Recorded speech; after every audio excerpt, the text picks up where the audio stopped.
अच्छा। हमारे मोहल्ले में एक राठी जी किराना वाले थे, तो उस दिन मम्मी के साथ बैठा था, उन्होंने बोला तू जो 500 रुपये वो तेरे को जो दिए थे ना, बर्थडे के लिए वो राठी साहब से उधार उधार लेके तेरे को दिए। ओह, तो मैं घर पे देखता था कि पापा नौकरी के बाद आके भी घर पे सिलाई मशीन पे साइकिल के सीट कवर बनाता। जो जो आपका जो कोर इंडस्ट्री है लेदर इंडस्ट्री में, कैसे अपॉर्चुनिटीज देखते हैं, नंबर 1। नंबर 2, अगर कोई यंगस्टर एक्सपोर्ट्स में जाना चाहता है तो उसको कहाँ से शुरू करना चाहिए, कैसा करना चाहिए? बिल्कुल, अगर ये देखें कि सर जब तक आदमी खुद नहीं आगे बढ़ना चाहे ना, कोई नहीं बढ़ा सकता। महेश हैंडीक्राफ्ट का नेक्स्ट ऑर्बिट विजन क्या है? कौन सा बिजनेस करना चाहिए या कौन सा बिजनेस अच्छा है? कोई बढ़िया बिजनेस बताओ। बिल्कुल, ये मत पूछो कि मैं कौन सा बिजनेस करूं, आप ये बताओ पहले कि आपका इंटरेस्ट किसमें है। नमस्कार दर्शकों, दी फैमिली बिजनेस पॉडकास्ट के दूसरे संस्करण में आप सभी का स्वागत है। आज मेरे साथ एक बहुत विशेष अतिथि है जिन्होंने एब्सोल्यूट जीरो कैपिटल से स्टार्ट करके हिंदी मीडियम स्कूल में पढ़ के आज की तारीख में he is one of the biggest exporter of leather furniture in the country, exporting to 35 countries and counting. And सबसे ब्यूटीफुल चीज़ है उनका जो प्रोडक्ट फोकस है, उनकी जो विचारधारा है और उनकी जो काम करने की शैली है। तो आज बहुत सारी चीज़ें हमको सीखने को मिलेगी इस पॉडकास्ट से, especially how to think like an entrepreneur. 100 crore रुपए है, ताजमहल बनाना है तो कोई भी बना दे, जेब में 190 रुपए और ताजमहल बनाए तो कोई बात है। तो वो 190 रुपए रख कर एक बहुत बड़ा one of the most respected export house बनना, तो ये अपने आप में एक बहुत अनोखा स्टोरी है। तो आज मैं आप सबको परिचय करवाना चाहता हूं श्री अशोक जी चौहान, महेश हैंडीक्राफ्ट जोधपुर। एंड बहुत बहुत स्वागत है महेश जी। बहुत बहुत धन्यवाद राकेश जी। यस, बहुत खुशी है आपने मुझे यहाँ बुलाया।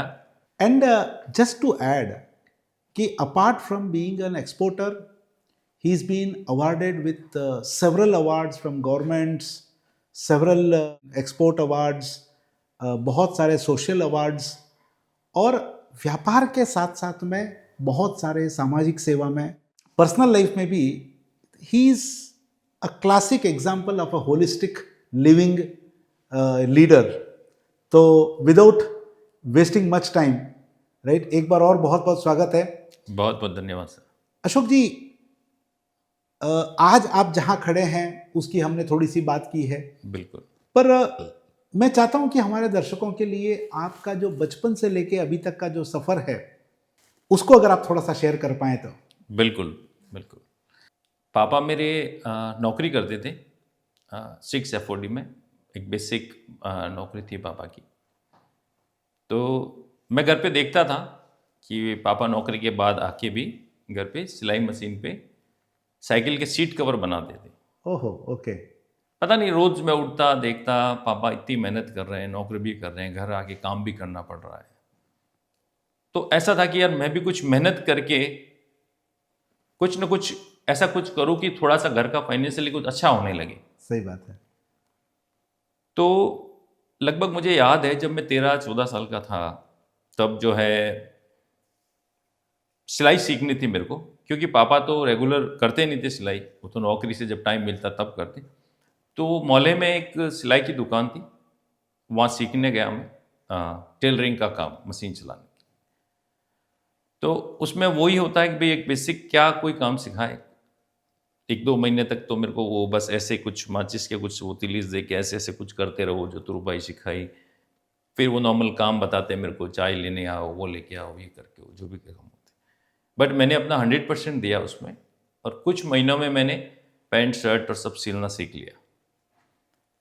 मगर फिर पता चला कि ये काम जो कर रहा हूँ मैं, और जो ऑलरेडी कर रहे हैं, जो मेरे को सिखा रहे हैं, वो भी बहुत कुछ बड़ा कर नहीं पा रहे हैं। बहुत बड़ा मैंने उस टाइम सोचा कि क्या ये खुद भी बहुत बेसिक उस पर, तो वो फिर मैंने छोड़ दिया। फिर कुछ टाइम तक मैंने हमारे मोहल्ले में, बहुत पहले वो साइकिल्स चलती थी तो उसमें रजिस्टर में वो घंटों के हिसाब से लिखते थे, साइकिल कितने किराए पे घंटे, देते थे। हाँ, छोटे छोटे पवे और जो मैं भी चला रहा था उसकी नोटिंग करता था। तो 2-3 घंटे के कुछ पैसे मिलते थे, उससे वो हेल्प मिलने लगी। फिर थोड़ा सिलाई थोड़ा बहुत तो सीखा था मैं, बट जो पापा कर रहे थे वो साइकिल के सीट कवर, स्कूल के बैग्स की सिलाई वो अलग थी। तो पापा के साथ थोड़ा सा मैंने इन्वॉल्वमेंट और बढ़ाया उसको सीखने में और समझने में। पापा ने जब घर का अगर कोई बताता है तो जल्द अच्छे से मेरे को उसमें चला।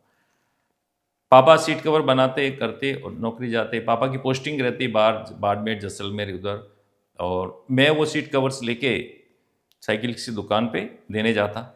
और इस तरह से मतलब ऐसे दिन चल रहे थे। उस दौरान इट वाज इन 1994, मोहल्ले में ना एक पहले बहुत मेटल्स का काम होता था, बहुत ज्वेलरी बॉक्स बनते थे इस तरह के। हाँ, तो हाँ। ज्वेलरी बॉक्स, तो उसके यस। अंदर ना वेलवेट वगैरह कुछ लगता था जिसमें वो लगते थे। तो वहाँ किसी के पास आए थे और वो उन्होंने पापा को बोला कि भाई इसमें इस तरह का कपड़ा लगाना है। तो पापा ने कहा लगा देंगे, हम तो काम की तलाश में थे और काम अलग भी था। करेक्ट। तो लाए और पापा ने 1-2 पीस पे लगाया और मुझे बताया इसका नाप ऐसे निकाल, ऐसे कर, और हमने उसको चिपकाया और उनको अच्छा लगा। और क्योंकि नया काम था तो पैसे भी हमको जो भी ठीक हमारी मिलते थी थे। वो ठीक मिली। सही बात है। इस तरीके से मुझे लगा कि जो टेलर का काम है, जो सिलाई वाला पापा कर रहे हैं, उससे बेटर तो ये काम है, कुछ अलग है। सही है। तो उस काम को पहले 2-4 बॉक्स आए, फिर 8-10 बॉक्स आए, पापा का भी थोड़ा इंटरेस्ट बना और हम साथ में उसको करने लगे। तो काफ़ी टाइम तक उस काम को किया हमने। और उसके बाद फोटो फ्रेम्स आने लगी, जो फ्रेम्स में हम डालते हैं। तो फोटो फ्रेम्स के पीछे जो है, उसके पीछे भी एक वेलवेट टाइप कपड़ा लगता है। करेक्ट। तो उस कपड़े को भी हमने लगाना स्टार्ट किया और वो भी जाता था। अब वो जो सारा मटेरियल जो जाता था ना, मैंने कभी भी अपने घर और स्कूल के अलावा कहीं कुछ देखा नहीं। स्कूलिंग बहुत बेसिक थी, घर के पास में ही थी। मैंने करीब 6-7 तक वहीं पढ़ाई करी। और तो वो आता था इंडस्ट्रियल एरिया से, बाशनी है, प्रोनाडा है, जहाँ हमारा काम वो जहाँ से आता। तो 1-2 बार मौका लगा उधर जाने का। तो फर्स्ट टाइम मैं उस बड़े एरिया में गया जहाँ मैंने बड़ी बड़ी फैक्ट्रीज देखी, वहाँ देखी।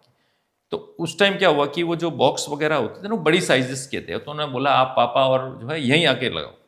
तो याद है मुझे, पापा में एक भाई जो थोड़ा मेरे से मेरे बराबर हो गया था, हम तीनों साइकिल पे बासनी 15 किलोमीटर मसूरिया से, ओहो। हाँ, वो अपना ग्लू और वो लेके काम करने जाते, हाँ, हाँ। बॉक्स को चिपकाते करते आते। तो हमें अच्छा पैसा मिलने लग गया। वाह। और यहाँ से थोड़ा बिजनेस का मेरा अंदर वो घुसा कि ये एक इनोवेटिव बिजनेस है, इसको मुझे करना है। तो पापा ने भी सपोर्ट किया, छोटा भाई था वो साथ आया। और पढ़ाई हमने, मतलब पढ़ाई की तरफ रुझान बहुत ज़्यादा रहा नहीं, क्योंकि हमने देखा कि नौकरी करके ऑलरेडी घर पे भी देख रहे हैं कि हर महीने मम्मी कहती थी 1 तारीख का वेट ही करना पड़ता। तो ऐसा नहीं था, हमने कहा कुछ काम ही करेंगे अपन, बट पढ़ाई छोड़ी नहीं। जैसे बड़ी फैक्ट्रीज जाने लगा, उसको देखने लगा, तो लोगों को, सिस्टम को समझने लगा, तो मुझे लगा कि थोड़ा और बढ़ना है आगे। तो स्कूल के साथ साथ ही लाइक 96-97 में फर्स्ट हमारे घर में जो एक गाड़ी आई, वो एक लूना सुपर थी। वो पापा ने ली और हम बहुत खुश थे। उससे पहले तो समझ लो मेरे पास एक लेडीज साइकिल हुआ करती थी और लेके ही वो जाते थे स्कूल में भी। स्कूल मैंने महेश स्कूल से पढ़ाई करी, फिर बाद में हिंदी मीडियम से। और स्कूल में भी मुझे याद है कि वो दिन का वेट करते थे। हफ्ते में एक दिन हो सकता है कि मैं समोसा या चिपड़ा के लिए कुछ खाऊं, ओहो। कंपेयर टू जो हमारे दूसरे और भी दोस्त थे। करेक्ट। ऐसे ऐसे बहुत सारे फेजेस थे जिन्होंने मेरे को मजबूर किया, मेरे अंदर एक आग लगाई कि भाई कुछ करना है। अब जब साइकिल से हम लूना तक का सफ़र पे आए, पापा फिर बना नौकरी करते थे, आए जाए, फिर हम बासनी लूना लेके जाने लगे और वो काम को बढ़ाने के उसमें बढ़े।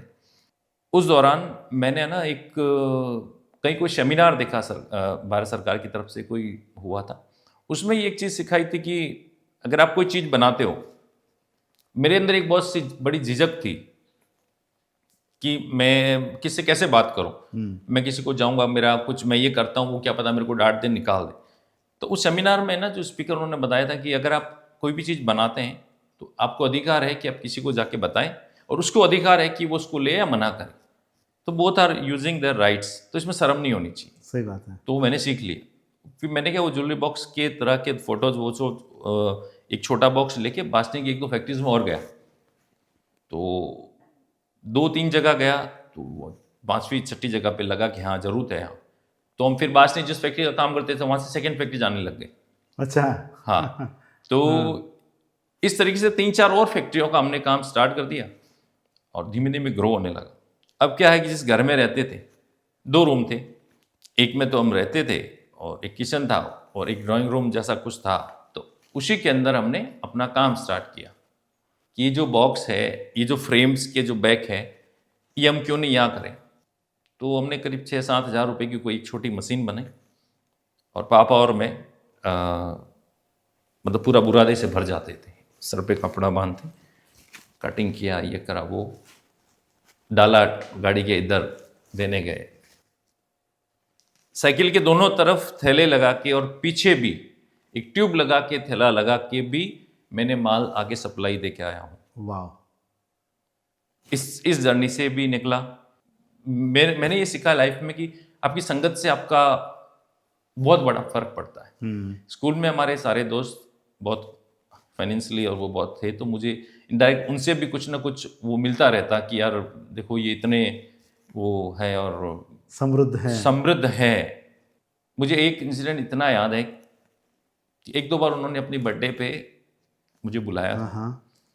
तो उस टाइम करीब 450 रुपये का, आज से 25 साल पहले खर्चा था बर्थडे पार्टी का। अच्छा। हाँ, तो मेरे दोस्तों ने दी और जब मेरा टर्न आया, मेरी 1 जुलाई को आती है बर्थडे। अच्छा। अरे तो मैं 20 जून से ही मम्मी को कहने लग गया मेरे को देनी है, छोटा था, देनी है। तो मम्मी बोले 1 तारीख को तो है और पापा को 2-3 तारीख को तनख्वाह मिलती है। मुझे याद है वो चीज़, ये मेरे मम्मी ने अभी 3 साल पहले बताई कि वो पैसे कहाँ से लिए थे। अच्छा। हमारे मोहल्ले में एक राठी जी किराना वाले थे, तो उस दिन मम्मी के साथ बैठा था, उन्होंने बोला तू जो 500 रुपये वो तेरे को जो दिए थे ना, वो राठी साहब से उधार लेके तेरे को दिए थे। ओह। तो माँ बाप की जो है ब्लेसिंग्स और उसको मैं जीवन में भूल नहीं सकता। तो that day again make me realise कि भाई कौन से दिन से कैसे कहाँ से भगवान ने कौन से रास्ते बनाए कि हम यहाँ तक पहुँच पाए। और 2 छोटे भाई हैं, एक भाई 1.5 साल छोटा, दूसरा 1.5 साल। पढ़ाई में वो भी मेरी तरह ज़्यादा कुछ उसमें रहा नहीं रुझान उनका, उन्होंने भी साथ में हमारे मेरे ज्वाइन किया था। मेरे पास रिस्पॉन्सिबिलिटी थी कि दोनों को भी काम पे लगाना है। वो है, पापा ने एक फेज पे तो मेरे को ऐसा बोल दिया था कि दोनों भाई काम संभाल लेंगे क्योंकि ये बहुत ज़्यादा पढ़ाई में इंटरेस्ट नहीं ले रहे हैं और तू थोड़ा और इनसे ठीक है तो तू नौकरी की तैयारी कर। अब मेरे पास वो ऐसी स्थिति बन गई थी कि अब मैं क्या करूं, मेरा इंटरेस्ट तो है इसमें। फिर भी सर मैंने 6 महीने तक जयपुर रह के bank PO NSB national school of banking से बैंक पीओ की तैयारी करी, जो कि मन नहीं था। फर्स्ट एग्ज़ाम जब देने गया तो रीजनिंग इंग्लिश, मतलब समझ लो कि मैं आई वाज जस्ट छत पे ही देख रहा था, मतलब रोते रोते ही मैंने पेपर मैन का फोल्ड किया। मैं करना मुझे ये नहीं करना है मुझे नहीं करना है। केम बैक टू जोधपुर, पापा को मैंने बोला बाबा मैं ये नहीं कर सकता, मैं ये है जिस काम को आगे बढ़ाऊंगा। तो मैं वापस उसमें आया उस काम में। तब तक मुझे थोड़ा एक्सपोजर मिला था, कुछ ठोकरें खाई, कुछ और लोगों से जितना मिलेंगे इतना बढ़ेंगे, वो तो है ही है। तो वापस आने के बाद में क्योंकि भाई काम कर रहे थे और मैं मार्केट देख रहा था, मेरी लाइफ में सबसे मेन चुनौती जो है ना, मेरे को स्कूल टाइम से एक मिली थी कि इंग्लिश में आई वाज टू वीक। कमजोर बच्चों को तो चुनौती मिली थी। हाँ, चुनौती मिली थी उसको। मैंने कमजोर बच्चों को तो मुर्गा बनाते थे, ऐसे कुछ करते थे, मुझे बाहर निकाल देते थे क्लास से। और my teacher used to tell me तू जिंदगी में कुछ नहीं कर सकता है। I always remember that teacher, I always take it very positively. और मैंने कहा मेरे को इंग्लिश सीखनी है, कैसे भी करके सीखनी है। मैंने एपटेक कंप्यूटर कोर्स ज्वाइन करा, बट वहाँ पे भी भीड़ में लास्ट खड़ा रहता था। इंग्लिश समझ में ही नहीं आती, इतने कमांड दो, वो तो और ज़्यादा था, मेरे को आती ही नहीं है तो मैं समझूंगा क्या। तो इनडायरेक्टली मेरे को एक दोस्त था मेरा, उसने बोला कि एक काम कर, तू है ना होम ट्यूशन पढ़ाना स्टार्ट कर। मैंने होम ट्यूशन पढ़ाने स्टार्ट करे।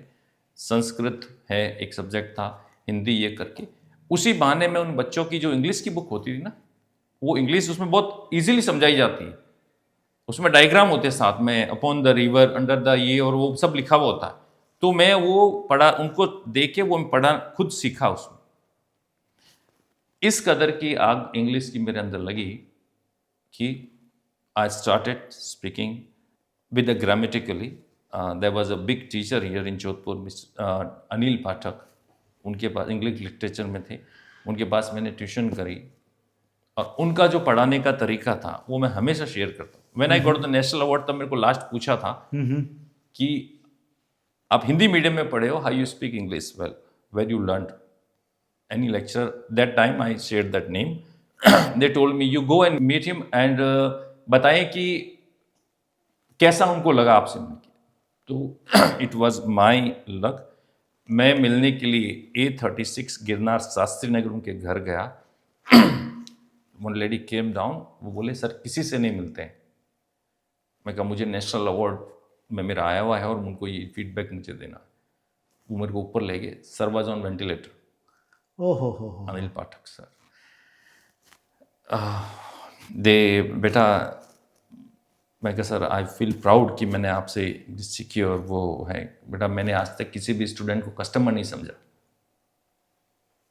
मुझे पता था तुम्हारे जैसे बहुत सारे मेरे और स्टूडेंट जिन्होंने अलग अलग दुनिया में नाम किया। So I took picture and shared with them. They wanted to check everything for me before giving the award. So Anil Pathak sir, the way वो इंग्लिश सिखाते थे, एक पर्ची देते थे, subject plus verb plus object plus this, और 20 word दे दिए। अब 25 जने थे क्लास में। अब मैं तो वैसे भी हिंदी मीडियम पता चलता नहीं, वो एक रेड पेन हाथ में रखते थे। 25 वर्ड दिए, बनाओ सेंटेंस। बनाए, wrong wrong wrong wrong wrong, पूरा रेड। मेरे नहीं, बहुत जनों के रहा हूँ। तो दूसरे ने पूछे कि सर चुप रहते, कुछ नहीं, स्लिप दी हुई। अब और बताए, और रॉन्ग। मतलब 5th day most of the student left the class. 6 जने ही बचे, छोड़ दी कि सर पता नहीं, बता तो रहे नहीं। मैं संडे को सर के घर गया, मैं कहा सर मेरे को सीखनी है और मेरे को तो कुछ समझ नहीं आ रहा है। बोला छोड़ दो। मैं कहा कि मैंने आपको फॉर्मूला बता दिया, अब आप बना सकते हैं। बट वो ऐसा, सेकेंड डे मेरे 2 सही हुए 20 में से। सर ने मुझे बोला मैं इसी तरीके से बैच बनाता हूँ, मुझे पता है 20 में से 15 छोड़ने हैं, 5-5 लिखे बनाता हूँ, और तू उस बैच में आ गया। दे टोल्ड मी अगर मैं तेरे को एक बार में गलती बता देता ना तो तू और करता।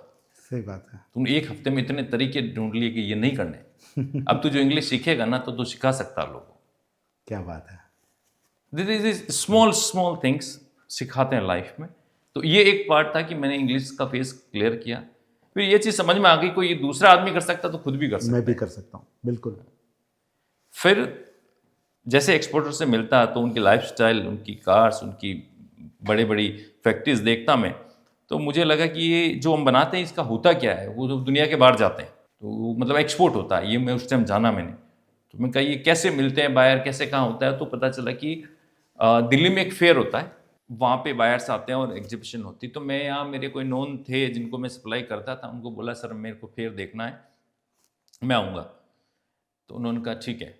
तो मैं गया सर फेयर देखने, और क्योंकि वहाँ इंटरनेशनल फेयर होता है, सिर्फ पास से ही एंट्री मिलती है। मैं गया, मैंने कॉल करा तो उन्होंने फ़ोन नहीं उठाया। क्यों नहीं उठाया वो अब मैं समझ सकता हूँ, क्योंकि उस टाइम वो बायर के साथ थे। मेरे को सुबह से शाम हो गई, मुश्किल से इवनिंग तक कोई पास मैनेज हुआ। मैंने फेयर में एंटर हुआ और मैंने देखा डिफरेंट वर्ल्ड, जैसे मैं हिंदुस्तान से बाहर आ गया हूँ। जैसे कि सारे बायर्स, हर देश, दुनिया की हर धरती से लोग वहाँ आए हुए हैं। मेरे जो लेदर के कुछ मैं स्टूल सीट्स देता था वो वहाँ रखे हैं, और जो जोधपुर के और सीनियर एक्सपोर्टर्स वो बात कर रहे हैं, वो समझा रहे हैं। तो मुझे लगा ये तरीका आगे बढ़ने ये का। दुनिया है। ये दुनिया है। वहाँ से एक स्पार्क मिला। ग्रेट।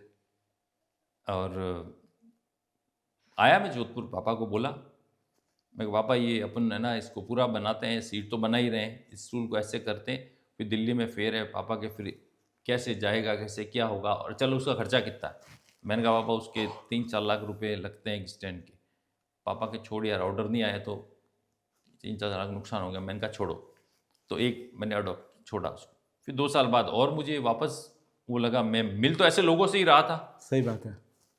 तो ऐसा मुझे लगा, मैं तो और देखने गया मैं दिल्ली, तो वो सेम फील आया मेरे अंदर। जोधपुर आया, आई सेड टू ब्रदर्स और पापा यहाँ लगाते हैं, तो एक मिला जुला पॉजिटिव रेस्पॉन्स आया, हाँ लगाते हैं, अगली बार लगाते हैं प्लानिंग के साथ में।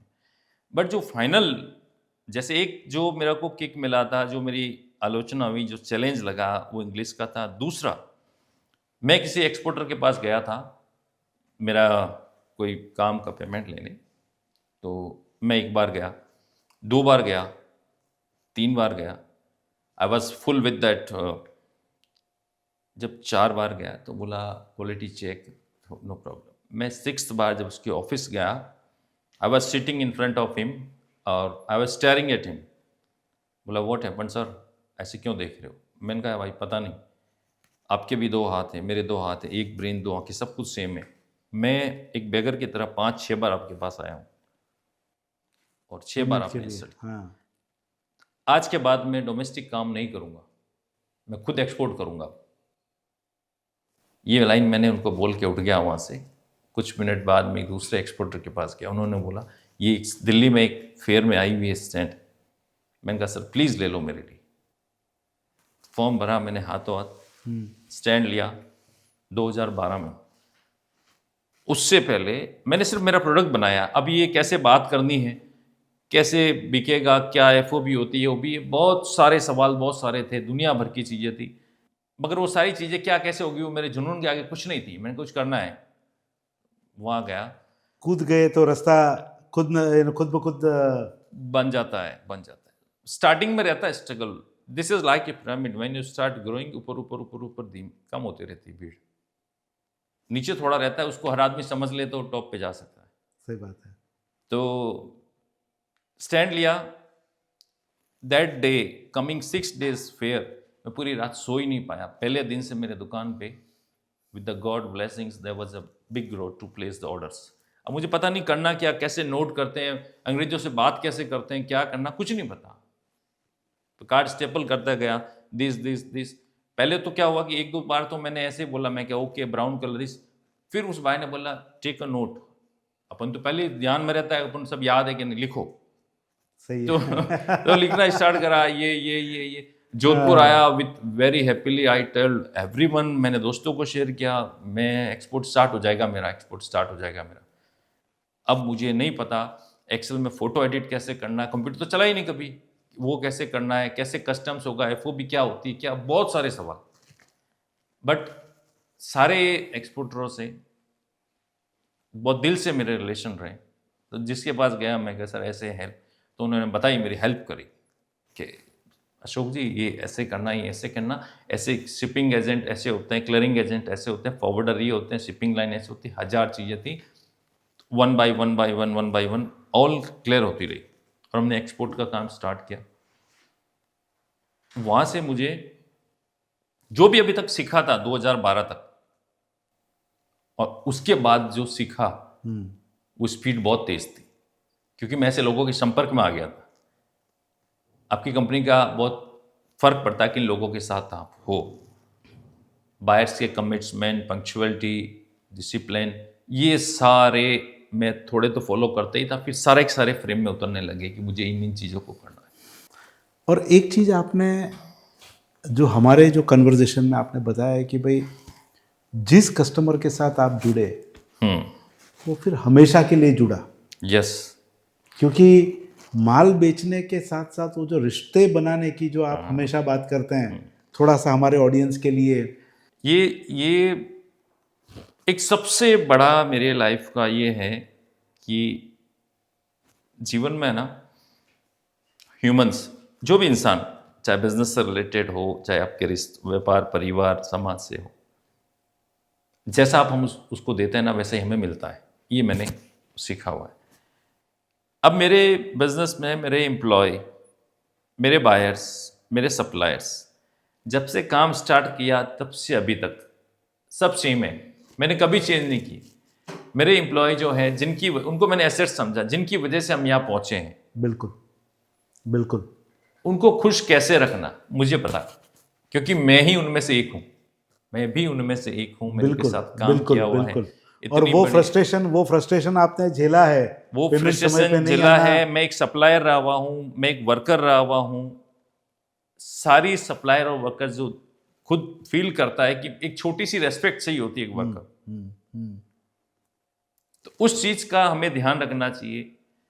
एक ग्राहक को कमिटमेंट्स चाहिए होते हैं, बिल्कुल उसका हमारे ऊपर, हमारी कंपनी पे एक विश्वास बनना चाहिए। वो धीमे धीमे बनता है, उसमें बहुत सारी छोटी छोटी चीजें आती है, वो हमें ध्यान रखनी चाहिए बहुत बड़ी दूरदर्शिता के साथ, कि इस बायर के साथ, इस इंसान के साथ हमें बहुत लंबा चलना है, न कि बहुत शॉर्ट टर्म कोई पैसा कमाने के लिए इनसे मेरे को जुड़ना है। ये ग्रेट। चूंकि हम एक पारिवारिक बिजनेस है, फादर साहब, आप 3 ब्रदर साथ में काम करते हैं, चारों कंप्लीटली डिफरेंट पर्सनालिटीज है, यस, चारों का जीवन को देखने का नज़रिया अलग है, चारों का डिसीशंस लेने का तरीका अलग है, चारों का काम करने का तरीका अलग है। तो ये इतनी सारी डाइवर्सिटी के साथ आज ऑलमोस्ट 25 साल से आप लोग साथ में काम कर रहे हैं। बिल्कुल। क्या सीक्रेट्स है जो शायद और जो फैमिलीज आज बिजनेस में है?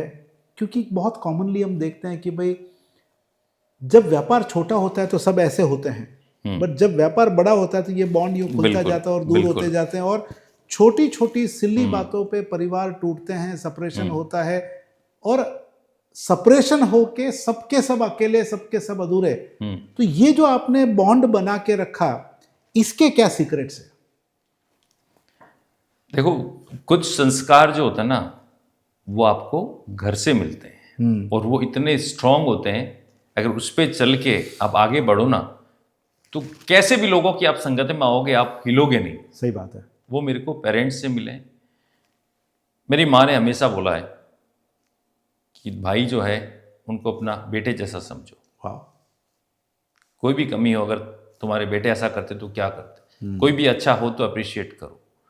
हम 2 भाई, मेरे से 2 छोटे भाई, पापा मेरे अपने करे हुए कुछ काम से, आप बिल्कुल सही कह रहे हैं, सबके अलग अलग विचार हैं। एक भाई ये बोलता है, एक भाई ये बोलता है, पापा ये बोलता है। तो मैं उनको ये बोलता हूँ कि जो जो अभी तक हमने डिसीजन लिए हैं, जो जो मैंने डिसीजन लिए, उनका जो रिजल्ट है, लॉन्ग टर्म रिजल्ट है, उनका जो रिजल्ट अभी तक आपने देखा है, करेक्ट, क्या वो बहुत अच्छा है या उनसे हमें कोई नुकसान हुआ है? तो उनको लगा कि नहीं, अभी तक जो भी किया है उससे हम आगे ही बढ़ रहे हैं, अच्छा ही हो रहा है। बिल्कुल। तो वो अपना इनपुट देते हैं, हम बात करते हैं, हम हफ्ते में 1 दिन साथ में बैठते हैं, कोई भी चीज़ हो उनको सुनता हूँ, उनको समझता हूँ, और फिर मैं अपनी प्लानिंग देता हूँ। क्योंकि जो भाई प्रोडक्शन देखते हैं, उनका मिलना जुलना वैसे लोगों से होता है, तो वो मुझे जो भी प्रपोजल देते हैं वो कई बार बहुत शॉर्ट टर्म होता है। शॉर्ट टर्म के लिए मुझे उनको अच्छा लगता है, सही बात, मुझे अच्छा तो लगता है, बट लॉन्ग टर्म में जब मैं आता हूँ तो मैं उनको समझाता हूँ कि अगर हम लॉन्ग टर्म चलना चाहें तो आप इसकी जगह इस डिसीजन को फॉलो करेंगे, मेरे डिसीजन को, तो ज़्यादा बेटर रिजल्ट आएंगे। तो इस तरीके से वो बात मानते हैं। और रहा, देखो, मेन जो मैं सोचता हूँ ना, most of the family businesses में फाइनेंशियल क्लैरिटी नहीं होने की वजह से ये लोग अपनी अपनी रेस्पॉन्सिबिलिटीज में 100% नहीं देते हैं। सही बात। एक कर रहा है करने दो, दूसरा कर रहा है करने दो, तो उससे उनमें कॉन्फ्लिक्ट आता है। तो हमारे इसके अंदर हमने फाइनेंशियली जो है, मैंने कभी भी शुरू से, पैसा बहुत बड़ा मैटर था ही नहीं हमारे लिए, बहुत बढ़िया, बहुत बड़ा मैटर था ही नहीं। रिश्ते, परिवार को हमेशा प्राथमिकता के हम रखा है। और जैसा मैंने अभी आपको पहले बोला, जैसा मैंने अपने भाइयों को दिया है वैसा ही मुझे मिलना है। इसके ऊपर मुझे जो एक छोटा सा इंसिडेंट, मुझे बहुत सारी मूवीज में क्या ना, वो मोटिवेशनल डायलॉग्स मुझे बहुत अच्छे लगते हैं। बिल्कुल। जैसे जन्नत मूवी में इमरान हाशमी ने बोला था कि मेरे फादर उस रास्ते से मुझे नहीं ले जाते थे जहाँ खिलौनों की दुकान होती थी, तो मैं ऐसा नहीं करना चाहता मेरे बच्चों के लिए। दैट वाज अ, वाह, वन लाइनर। हाँ, वन लाइन। हाँ। जो फैमिली के बेस पे है वो मैं बताना चाहूंगा कि मैंने एक मूवी देखी थी, राम रतन धन पायो। उसमें जो ओरिजिनल सलमान खान होता है वो पूरी जिंदगी अपनी बहनों से नहीं बोलता है, उनकी बहनों को कुछ प्रॉपर्टी में हिस्सा चाहिए होता है, कुछ पेपर्स चाहिए होता है। आधी मूवी तक वो दुनिया से चला जाता है, तो एक और सलमान खान आता है डुप्लीकेट। उसको आते ही पता चलता है बहनें बोल नहीं रही है, तो ये मामला है, तो वो फाइल निकालता है, सारे पेपर साइन करता है और फाइल बहनों को दे देता है। तो उन्हें बहुत खुश होती है, वो होती है। और अगले ही दिन मैंने वो पूरी फाइल वापस दे दी कि भाई हमको इतना सही तो फील चाहिए था। तो जैसा आप दूसरों को देते हो वैसा वापस वैसा आता ही है। मिलता है।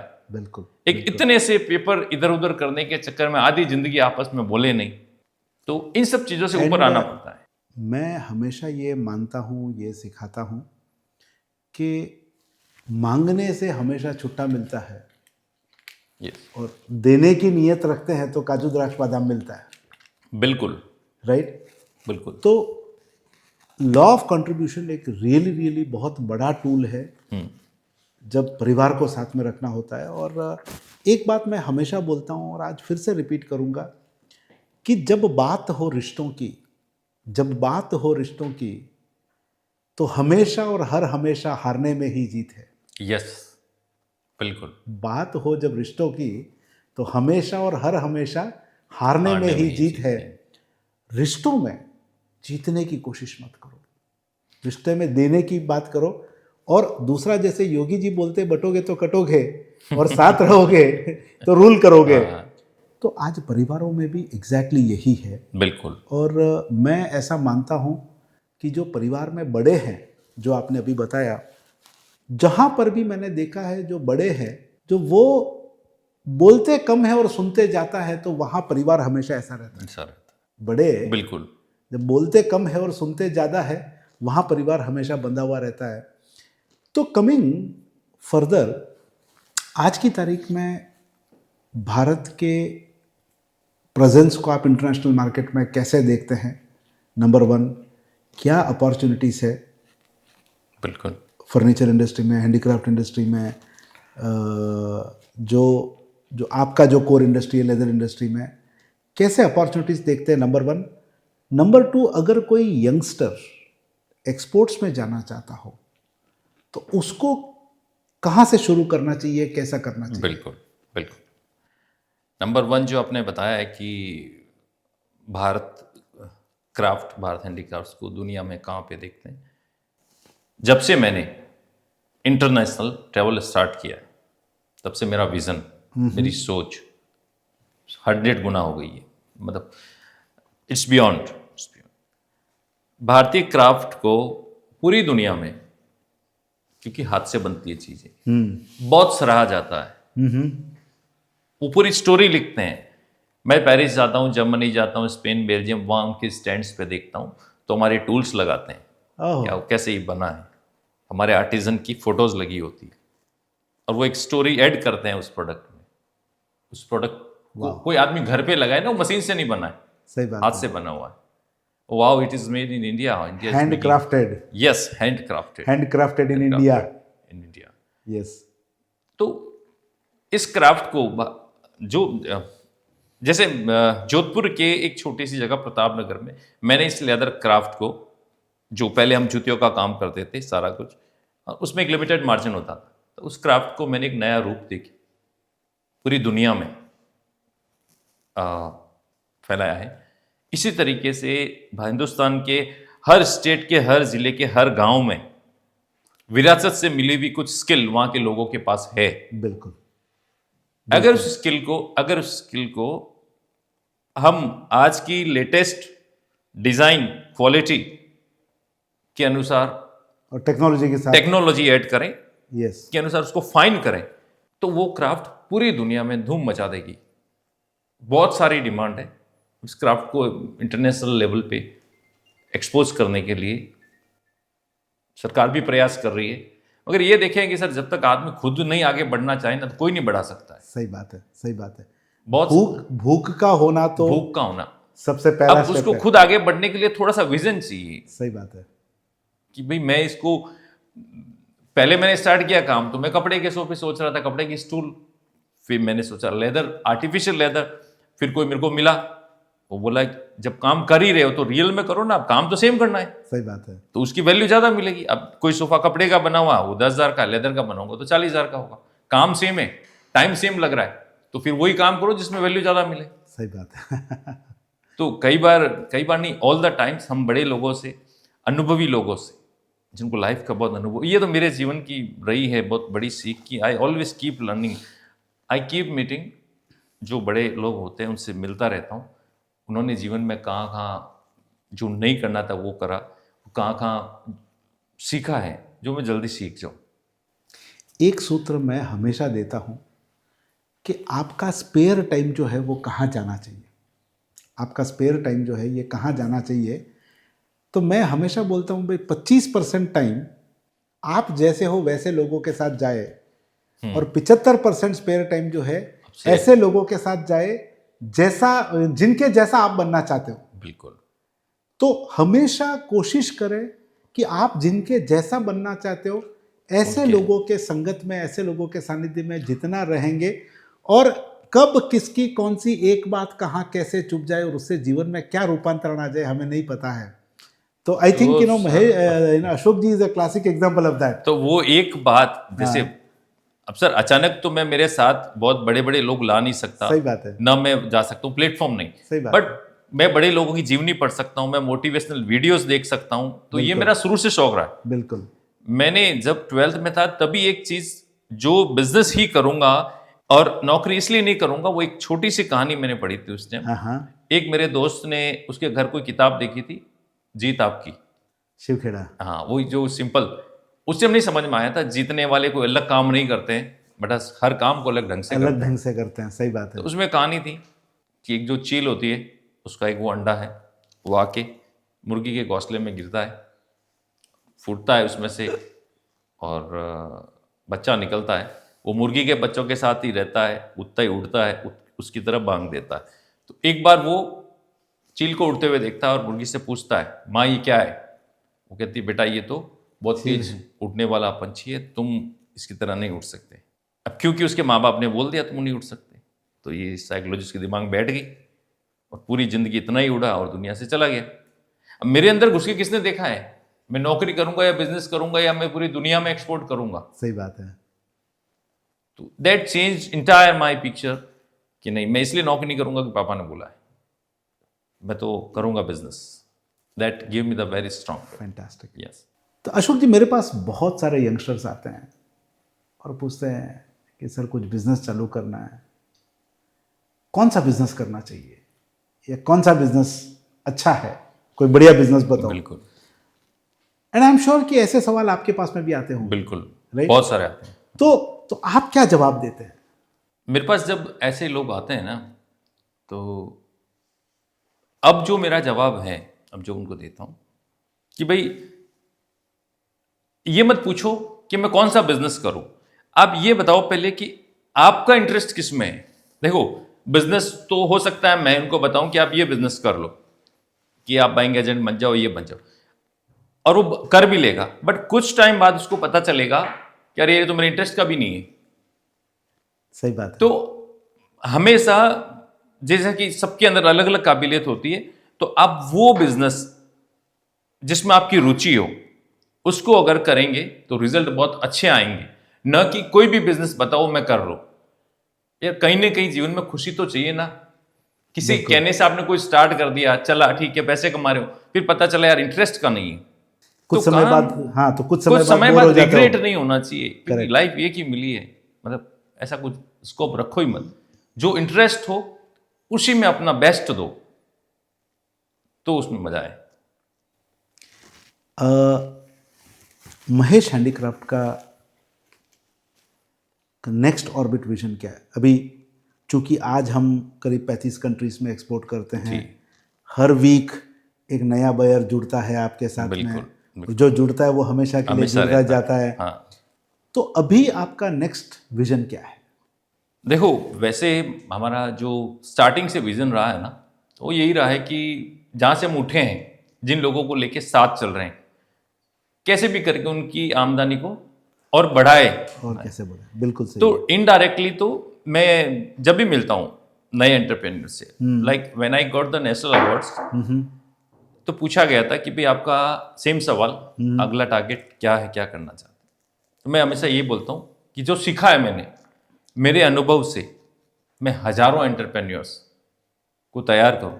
बहुत बढ़िया। जिस जर्नी से मैं आया हूँ, अगर मेरे जैसा आदमी बिजनेस कर सकता है, पूरी दुनिया में नाम कर सकता है, बेच सकता है, तो सब लोग कर सकते हैं। इंग्लिश नहीं आती, फाइनेंस नहीं, वो नहीं, एक नॉर्मल घर, नॉर्मल एरिया में हम रहते थे सर, जहाँ किसी तरह कोई स्पार्क नहीं था। बाहर आओ तो टैक्सियाँ चल रही है, ये है, वो है, इट्स ऑल।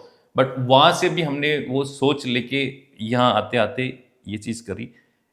तो ये सोच मैंने बनाई हुई है अब भी कि नेक्स्ट स्टेप में we are going to open, हमने एक स्किल एकेडमी खोल रखी है। वाह। और जहाँ पे भी हमें लगता है कि जो हुनर के बेस पे जो लोग 400-500-600 रुपये कमा रहे हैं, उनको हम 1000-1500 तक कैसे ले जाएं। पहला स्टेप उन्हीं के अंदर से किसी एंटरप्रेन्योर्स को कैसे हम विजन दिखा के, जैसे मैं आया हूं, और लोगों को लेके आऊं। बहुत बढ़िया। ये सोच सर मैं और लेके आऊं, ये मेरी ग्लोबल एक्सपोजर के बाद हुई है। क्योंकि मुझे पता है मेरे से 1000 लोग और हो जाए ना तो भी मेरा काम कुछ फर्क नहीं पड़ना। सही बात है। तो ये संकीर्ण सोच जो है ना, वो पहले हुआ करती थी। करेक्ट। कई लोगों की है अभी भी, दे डोंट शेयर एनीथिंग। अरे उसको पता चल जाएगा, ये हो जाएगा, कुछ नहीं होगा। क्या पता मैं शेयर कर रहा हूं, क्या पता मैं ज्यादा से ज्यादा लोगों को इसको बताना, यही भगवान नोट कर रहा हूं, और इसी वजह से आज हम आगे बढ़ रहे हैं। सही बात है, सही बात है। तो मैं कुछ चीज छिपा के नहीं रखता सर, सारी चीजें उसमें रखते हैं। स्किल एकेडमी खोल के मैं और चाहूंगा कि अभी 500-600 1000 लोग हैं, इस संख्या को और बढ़ाऊं, और हिंदुस्तान के हर क्षेत्र में, हर स्टेट के हर जिले में ऐसी स्किल एकेडमी खुली जाए जहाँ पे लोगों को स्किल के बेस पे आगे बढ़ाया आई थिंक एक बहुत बड़ा पॉइंट ऑफ कंसर्न है एंड पॉलिसी मेकर्स के लिए, मेरा ये बहुत पावरफुल मैसेज है कि हमारी शिक्षा व्यवस्था को कहीं ना कहीं पे वापस 500 साल पीछे जाना पड़ेगा, जब हम, जिसकी वजह से हम सोने की चिड़िया थे। बिल्कुल, हम सोने की चिड़िया थे क्योंकि हर व्यक्ति के, जो बोलते हैं ना, हाथ में हुनर था। हमारी ये मॉडर्न शिक्षा व्यवस्था ने हाथ के हुनर को खत्म कर दिया। बिल्कुल। तो हमको कहीं ना कहीं पे समय के साथ आगे ले जाने की जगह पे हमको समय से पीछे लेके जाने का काम ये शिक्षा व्यवस्था कर रहा है। तो कहीं ना कहीं पे शिक्षा व्यवस्था में वापस हमारे सारे हाथ के हुनर, चाहे वो आर्ट हो, चाहे वो इंजीनियरिंग हो, चाहे वो पॉटरी हो, चाहे वो गोल्ड स्मिथ का काम हो, चाहे वो ब्लैक स्मिथ का काम हो, ये सब चीज़ों की रिक्वायरमेंट रियली बहुत बड़ी है। तो हाथ का हुनर को वापस लाना आई थिंक एक बहुत इंपॉर्टेंट चीज़ है। उसके साथ साथ में टेक्नोलॉजी के साथ जोड़ना, बिल्कुल, लेटेस्ट ऑफ द टेक्नोलॉजी।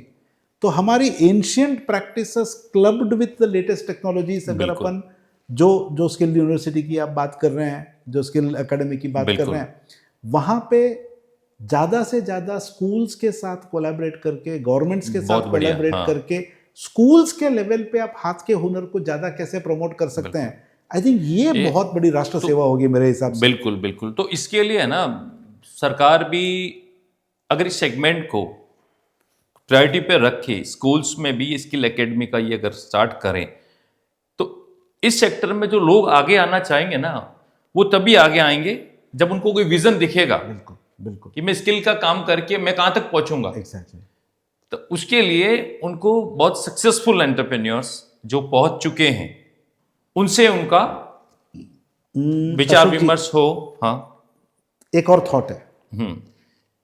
आपने कहा स्किल्स के माध्यम से एक जो बोलते हैं ना, भविष्य की अपॉर्चुनिटी दिखनी चाहिए। आज सॉफ्टवेयर इंडस्ट्री में, आईटी इंडस्ट्री में 8 लाख का पैकेज, 10 लाख का पैकेज, 25 लाख का पैकेज, 50 लाख का पैकेज, ऐसे पैकेजेस अपने इंडस्ट्री में कैसे क्रिएट हो सकते हैं? जो आर्टिजन्स है, आर्टिजन्स को लेबर की तरह देखने की जगह पे उनको आर्टिजन्स की तरह देखते हुए उनकी कमाई को साल का 10 लाख, 15 लाख, 20 लाख, 25 लाख, 50 लाख, 1 करोड़ कैसे पहुंचा सकते हैं। मुझे लगता है ये भी एक रियली सोचने जैसा विजन है। बिल्कुल। और तब जाके क्या है कि बहुत सारे लोग इस दिशा में आगे आएंगे। बिल्कुल बिल्कुल जब उनको दिखेगा। बिल्कुल मेरे को अभी कई सेमिनार में बुलाया गया, वहाँ सेम बहुत सारे आर्टिजन्स थे, वो आए हुए थे। सबका कॉमन एक प्रॉब्लम था कि हमारे बच्चे इस व्यापार में आना नहीं चाहते, तो इसके लिए क्या करा जाए। तो मैं इस व्यापार में क्यों आया कि मैंने विजन देखा, मैंने फेयर्स देखे, मैंने वो उजाला देखा, मैंने वो दुनिया देखी, तब मुझे लगा कि हाँ ये क्राफ्ट वहां जा सकता। वो सब उन्होंने नहीं देखी है। सही बात है। आज के तारीख में अगर किसी को एक्टिंग में जाना है तो वो किसको देखेगा? अमिताभ बच्चन को देखेगा, शाहरुख खान को देखेगा, कैसे करते। बट आज के टाइम में किसी को स्किल के बेस पे अपना करियर बनाना हो, मेरे को कहां तक पहुंचना है, तो उसके पास देखने के लिए ऑप्शंस नहीं है जिससे वो प्रेरणा ले सके। नहीं, अभी तो बहुत है। रूमा देवी है, हाँ रूमा देवी है, MF हुसैन है, ऐसे बहुत सारे compare to the population we have in India, correct, उनको प्रेजेंट करने के लिए रोल मॉडल्स जो हैं वो और निकल के सामने आए। हर आदमी, जैसे मैं शेयर कर रहा हूं अपना एक्सपीरियंस, जिन्होंने अपने अपने सेगमेंट में क्राफ्ट के एंड पे कुछ किया हो, वो दिल से लोगों को आगे बढ़ाने के लिए प्लेटफॉर्म पे आए तो काफी हेल्प हो सकती है। ये पॉडकास्ट का अशोक जी पर्पस ही ये है कि हम यूथ को प्रेरणा देने की दिशा में, यस, ऐसे प्रेरणा स्वरूप लोगों को हम यहाँ पे लेके आए और उनकी स्टोरी को शेयर करें। तो अगेन कमिंग बैक, शून्य से शिखर तक और शिखर से पूरे विश्व के चारों दिशाओं तक, तो एक विजन आपने बोला क्राफ्ट्समैनशिप को और बढ़ाया जाए। Number 1, from the business perspective, what is Mahesh handicraft and what Ashok Chauhan ji is thinking today for the coming times? Yes, for the coming times in the terms of Mahesh handicrafts vision, पूरी दुनिया में तो हमने बहुत अच्छे से क्राफ्ट को बेचा है, पहुंचाया है। बट अब हम जो हैं, क्योंकि इंडिया में हमने अभी तक इस बात को कहीं पे नहीं प्रदर्शित किया है। अब हमारा विजन है, क्योंकि हिंदुस्तान बहुत बड़ा मार्केट है, हम हर जगह पे अपने लेदर फर्नीचर को डिस्प्ले करेंगे, लोगों तक पहुंचाएंगे, उन्हें समझ आए, वो उसको अप्रिशिएट करें कि हाँ ये हाथ का बना हुआ ये प्रोडक्ट, करते भी हैं बहुत बार। तो अभी हमारा नेक्स्ट जो है प्रोजेक्ट यही है कि इंडिया में हम बहुत अच्छे तरीके से क्राफ्ट को फैलाएं। फैंटास्टिक। जो लोग आज कोई भी इंडस्ट्री चला रहे हैं और कहीं ना कहीं पे ग्रोथ को लेके स्ट्रगल कर रहे हैं, उनके लिए आपका क्या मैसेज है? अगर मैं अपने सेगमेंट की बात करूं, क्योंकि मुझे जिस चीज़ का अनुभव है वही मैं बता सकता हूं। ग्रोथ के लिए हमारी इंडस्ट्री में बने रहना हो तो आज की तारीख में जो लेटेस्ट इनोवेशंस, डिज़ाइन, ट्रेंड्स चल रहे हैं, अगर मैं उनके अनुसार अपने कस्टमर को प्रोडक्ट देता हूं, प्रेजेंट करता हूं, तो डेफिनेटली ऑर्डर आएंगे। कई लोग इस चीज़ को ना एक यूजलेस खर्चा मान लेते हैं, बट ये एक बहुत बड़ा इन्वेस्टमेंट है। मैं फेयर्स में जाता हूँ, मैं चाइना जाता हूँ, मैं जर्मनी जाता हूँ, वहाँ देखता हूँ, डिज़ाइंस देखता हूँ क्या है, मैं देखते समझ लेता हूँ कि कैसे बनना है, क्योंकि हम खुद बनाते हैं। तो अब वो डिज़ाइन में आके यहाँ हर एक को नया चाहिए सर, आजकल चेंज चाहिए सबको, जो एडवांस है वो चाहिए। बट लोग इस समझ में कि क्यों बाहर जाएं, क्यों नया बनाएं, क्या करें, पीछे रह जाते हैं। तो एक मैसेज जो मुझे समझ में आ रहा है, travel is very very important, most important. दुनिया देखना बहुत ज़्यादा ज़रूरी है। Yes. At the same time capacity expansion, आज ऑर्डर्स तो बहुत सारे आ गए, बट कैपेसिटी एक्सपेंशन, क्योंकि हाथ का बना हुआ काम है, तो इतने सारे आर्टिजन्स को तैयार करना, इतने लीडर्स तैयार करना, इतना इंफ्रास्ट्रक्चर तैयार करना, उसके हिसाब से, तो वो दिशा में क्या सोच चल रही है, क्या तैयारियां चल रही है, और बाकी जो हमारे जोधपुर के हैंडीक्राफ्ट इंडस्ट्री है उसके लिए आपका क्या मैसेज है? Not just leather, overall as a furniture industry, as a handicraft industry, as a art and craft industry. आज पूरे विश्व में जोधपुर की पहचान जो है वो हैंडीक्राफ्ट इंडस्ट्री करवा रही है, और मैं बहुत ग्रेटफुल हूँ पूरी हैंडीक्राफ्ट इंडस्ट्रीज़ का कि वहाँ के बड़े बड़े लोगों के संपर्क में आने से, उनके सिखाने से मैं आज यहाँ तक इस प्लेटफॉर्म तक पहुँचा हूँ कि वो कहाँ से इस हैंडीक्राफ्ट को लाए, अगर लाए, और यही मेरा एक जरिया बना। I always have gratitude for all the exporters Fantastic. जिन्होंने मेरी सक्सेस जर्नी में अपना कंट्रीब्यूशन दिया है। I am always thankful to them.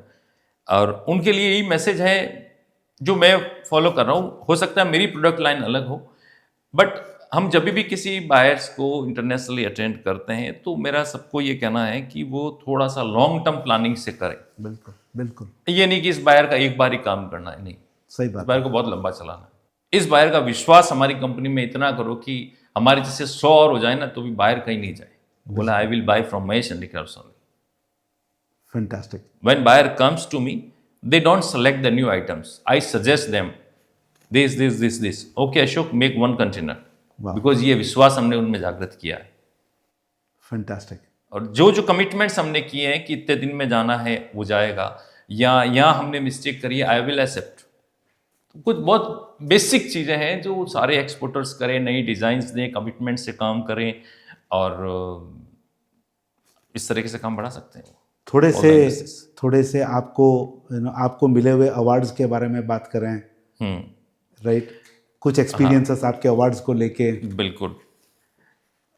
देखो, वैसे तो जब अवार्ड से पहले तो आज तक जो भी किक मिली थी ना, वो सारी आलोचना और चुनौतियों से ही मिली।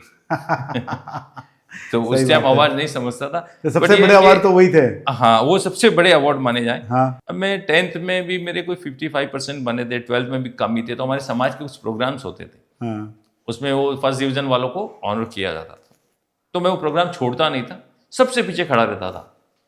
कभी भी नाम नहीं आया, कभी भी नाम नहीं आया। वो बोलते थे ये है वो है, पर मतलब जब एक मन में ये सोचा ना कि काम ऐसा करूंगा कि समाज में, राज्य में, देश में नहीं, दुनिया में नाम करना है, तो समाज तो उसमें आ ही जाएगा। सही बात है। ये बहुत इनडायरेक्ट जो है ना, अंदर किक लग चुकी थी कि ऐसा कुछ करना है। मुझे 2015 में फर्स्ट अवार्ड जो है ना, outstanding performance for the export, क्योंकि मैंने 12 में स्टार्ट किया तो मेरा टर्नओवर जस्ट डबल हुआ। तो that was a outstanding performance. उससे मुझे बहुत मोटिवेशन मिला, मुझे पहचान मिली, मुझे बहुत अच्छा लगने लगा। Although sharing in my nature, तो मैंने और अच्छे से लोगों को करना स्टार्ट किया। 2018 में that also a very good example, 2018 में मेरे को राजस्थान उद्योग रत्न अवार्ड मिला, जो स्टेट का सबसे बड़ा अवार्ड होता है। उसको बढ़ने से पहले मैंने सोचा कि इतनी पॉपुलेशन राजस्थान की, कहाँ नंबर आना है। बट एक तरफ ये सोचा कि सोचने और फॉर्म भरने के भी पैसे थोड़ी लगते हैं। सपने देखने के पैसे थोड़ी लगते हैं। वो मैं भर दो भाई, अपने करना क्या है वो निकाल के भर दो। आई फिल द फॉर्म, और एक दिन मेरे को फ़ोन आया, एक कोई हमारे जीएम थे जिला उद्योग केंद्र के, वो मेरे को 2008 में नहीं, 2000 लास्ट जब मैंने एक्सपोर्ट स्टार्ट नहीं किया, खुद काम करता, तब मेरे को देखे हुए थे। तो उसके बाद they called me from Jaipur, बोले कि अशोक, मैं कहा यस सर, क्या अशोक चौहान वो जो कायलाना साइकिल? मैं कहा हाँ सर, क्या मैं ये बोल रहा हूँ। उन्होंने अपना नाम बताया कि आपने एक एप्लीकेशन फॉर्म भरा है अवार्ड्स के लिए, उसमें यार आपने ये करेक्शन करो इसको। हालांकि देखो अवार्ड तो टफ है, हो सकता है आपका नंबर नहीं आए, बट एटलीस्ट फॉर्म तो सही होना चाहिए। तो आप एक एफिडेविट दे दो, ये जो आपने 50 लिखा है ना, जो that amount was in CR, उसको आप करके करो। मैंने कहा सर इसमें क्या सही करूँ मैं, ये सही है? This is 50 CR। मैं कहा हाँ सर ये सही है। वो बोला ऑडिट होगी, अकाउंट्स ला जाएंगे। मैं कहा जाने दो, कोई फर्क नहीं पड़ता, दिस इज ट्रू। बोले अगर ये ऐसा है तो ये अवार्ड तेरा ही होगा। वाह। ही वाज सरप्राइज्ड कि मैं 8 साल में कैसे क्या कर सकता हूँ। हाँ। इसी बात पे एक और मेरे को याद आया सर, एक बहुत बड़े IAS ने फर्स्ट मेरे यहाँ एक विजिट किया। दैट टाइम मैं बहुत छोटा काम था मेरा। विजिट करने के दौरान उन्होंने मेरे को पूछा योर टर्नओवर, तो मैंने कहा सर 50 बोला। तब तक वो बोले 50 करोड़। मैं तो चुप रह गया, मैं कुछ नहीं बोला। मेरा 33 का था, लैक्स का, मैं ऐसे बोला। तो 33 लैक्स से मैंने 50 बोला, 50 आगे बोलने नहीं दिया उन्होंने कहा। तो that time I got confused in the evening मैं उनके एक क्लोज पीए मेरे दोस्त रहे, उनसे मिला। मैं कहा आज सर ने मेरे से मजाक कर दिया। मैं कहा यार 50 करोड़ कि नहीं अशोक जी, ये सीनियर लेवल के आईएएस ऐसे मजाक वजाक नहीं करते हैं। तो मैंने कहा यार 50 करोड़ के नहीं, अगर उन्होंने 50 करोड़ बोला है तो हो सकता है आपका प्रेजेंटेशन, आपका तरीका, आपका ये सब ये 50 करोड़ बता रहा हो। तो मैंने कहा इसका मतलब अपन तो अंडर एस्टिमेट चल रहे हैं। तो एक्चुअल में that line still I remember. मैंने कहा यार अपनी वर्थ तो ज़्यादा है इनमें, तो कर क्या रहे हैं? कर क्या रहे हैं अपन। इस टाइप की स्टोरीज जो थी ना, दिस फैक्ट्स, वो मेरे को कई बार यूं लगते थे। मैंने कहा लोगों को भी लगता है कर नहीं रहे हैं, ये क्या बात। वी डिड दैट, चलो करते हैं। करते हैं। तो भगवान ने रास्ते दिए और रास्ते बनते गए। बहुत बढ़िया। तो दिस इज व्हाट आई। तो राजस्थान उद्योग रत्न, राजस्थान उद्योग रत्न मिल गया अवार्ड, और बहुत खुशी हुई। Parents, society, brothers, family, friends सारे खुश थे कि स्टेट में नाम आ गया हमारा। I felt very good. उसके बाद मेरे को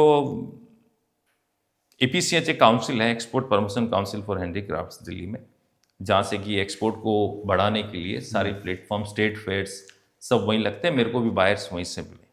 जो बेसिक स्टार्टअप था मेरा वो जोधपुर में डेवलपमेंट ऋषि हैंडीक्राफ्ट है, जिला उद्योग केंद्र है। सरकारी विभाग की हर स्कीम्स, हर सेमिनार्स को मैंने अटेंड किए हैं, बट जीवन में ये कभी नहीं सोचा कि सरकार से मैं कोई पैसे ले लूँगा, कोई टूल्स ले लूँगा, ये ले लूँगा। नहीं, मेरे को सिर्फ नॉलेज चाहिए था, वो मैंने लिया और उसको मैंने कहीं ना कहीं अपने व्यापार में लगाया और मैं यहाँ पहुँचा। तो एक्सपोर्ट प्रमोशन काउंसिल की तरफ से भी एक बहुत बड़ा कॉम्प्लीमेंट मेरे को मिला वहाँ से, क्योंकि वो काउंसिल्स फॉर द हैंडीक्राफ्ट से लेदर एक अलग कैटेगरी होता है, but I am doing leather furniture. तो कई टाइम तक तो उस अवार्ड में मैं भर नहीं पा रहा था क्योंकि मिसलेनियस में जा रहा था।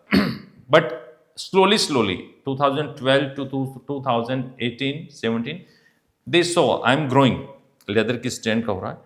तो उन्होंने अपने जो एप्लीकेशन फॉर्म है उसके अंदर हैंडीक्राफ्ट्स ऑफ लेदर की कैटेगरी बना दी। वाह।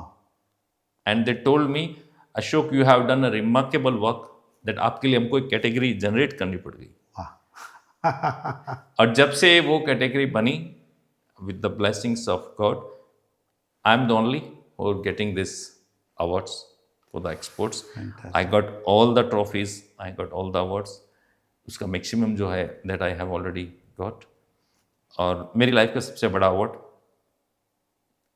नेशनल एंटरप्रेन्योरशिप अवार्ड, वो हिंदुस्तान में 20 लोगों को मिला, उसमें वाह, मेरा नंबर आया। क्या बात है। और बहुत अच्छा लगा उस अवार्ड में। मेरे को इतनी सारी चीज़ें पूछी गई और मेरे को जवाब देने में बहुत खुशी हुई। हर जगह पे फ़ोन पे इंटरव्यू, फिर मेरे लिए पूछना आए, फिर वहाँ interview, but I clear all the. And that day was the big day. I was invited with my family, my mother, my brother, parents on the stage. That was the first national award I got. उसके बाद मुझे एक और national award Delhi में मिला। So the awards का जो सिलसिला है हमारा चलता गया, गोइंग। सामाजिक स्तर पे भी बहुत जगह पे मुझे सम्मानित किया गया। और जो भी समाज के लिए बनता है, in the terms of knowledge, in the terms of any kind of this, we always ready. एक कहावत है कि नीयत जिसकी साफ है, कि नीयत जिसकी साफ है, नियति उसके साथ है। बिल्कुल साथ है। आई थिंक इस बात को आपने साकार होके जिया है। और मुझे लगता है कि भारत में पोटेंशियल बहुत है, भारत के एंटरप्रेन्योर्स में पोटेंशियल बहुत है, भारत के नए जनरेशन में पोटेंशियल बहुत है। पर एक ही चीज़ है कि शॉर्टकट मत ढूंढो। What ever is right for your customers, what ever is right for the market, whatever is right for your people, whatever is right for your supplier, and whatever is right for the country is always right for you. ये विचारधारा के साथ जिसने भी काम किया है और सबको साथ में लेके चला और सबके साथ चला है, वो व्यक्ति और वो ऑर्गेनाइजेशंस रियली बहुत बड़े लेवल पे बहुत बड़े लेवल पे ग्रोथ किया है। एंड आई थिंक अशोक जी ने इन्हीं शब्दों को साकार किया है। तो हमारी बहुत बहुत शुभकामनाएं। बहुत बहुत धन्यवाद सर। मैं एक चीज़ आज के युवाओं के लिए कहना चाहूँगा, क्योंकि मैं सारे स्टेज एक सीढ़ी पट के यहाँ आया हूँ, लिफ्ट से नहीं आया हूँ। बिल्कुल तो मेरे पास कुछ ऐसी बेसिक चीज़ें जो हो सकता है वो स्टेज पे आने के बाद सीखे, मैं चाह रहा हूँ अभी सीख लें। बहुत बढ़िया। वो ये है कि घर बैठे कोई चमत्कार होना नहीं है। भगवान ने आपको धरती पे किसी विशेष उद्देश्य से भेजा है। आप ये सोचते हैं कि कुछ चमत्कार होगा और मैं कुछ बड़ा बन जाऊंगा, ऐसा कुछ भी नहीं होगा। एब्सोल्युटली। जो आप रोज कर रहे हो, अगर वही करते रहोगे तो वही मिलेगा जो मिलता आया है। आदतों को चेंज करना पड़ेगा, सफल लोगों की जीवनी पढ़नी पड़ेगी, दूरदर्शिता रखनी पड़ेगी। ये सब डिसिप्लिन, सकारात्मक सोच, लर्निंग, पॉजिटिव, सारी चीज़ों का मिक्स करके एक पर्सनैलिटी बनती है और उसी से सक्सेस मिलती है। और साथ साथ में जिन चीज़ों का ध्यान रखना है, अगर मैं 4 या 5 चीज़ों में टोटल पर्सनैलिटी को डिवाइड करूं, health is on priority, number 1। Yes, number 1। आपको हमेशा हेल्दी फिट रहना है। ऐसा नहीं हो कि एक तरफा पैसा कमाते गए और पता चला आज तो खर्चने लायक ही नहीं रहे। बिल्कुल। आपको समाज में नाम करना है। ऐसा नहीं कि आप फिट हो, पैसा कमा लिया और दुनिया में कोई जानता ही नहीं है आपको। ऐसा भी नहीं कि सिर्फ समाज में ही नाम करना है, परिवार के लिए भी कुछ करना है। बिल्कुल बिल्कुल। ब्लेसिंग्स वहीं से मिलती है। मेरे लिए जो सक्सेस है ना सर, वो ये है, मेरे पेरेंट्स ये बोलते हैं कि हमने कोई अच्छे कर्म किए थे कि ये हमारे घर पे हुआ है।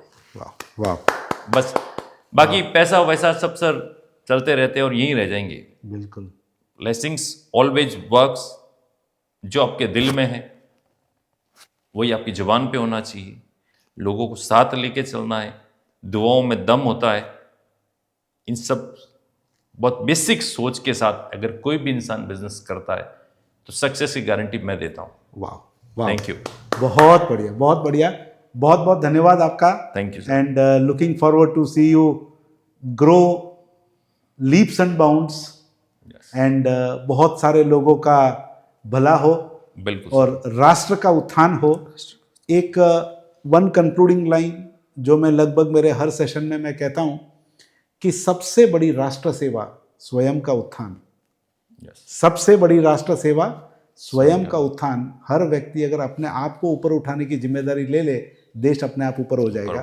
तो बहुत बहुत शुक्रिया आपका, बहुत बहुत धन्यवाद, and thank you so much. Thank you.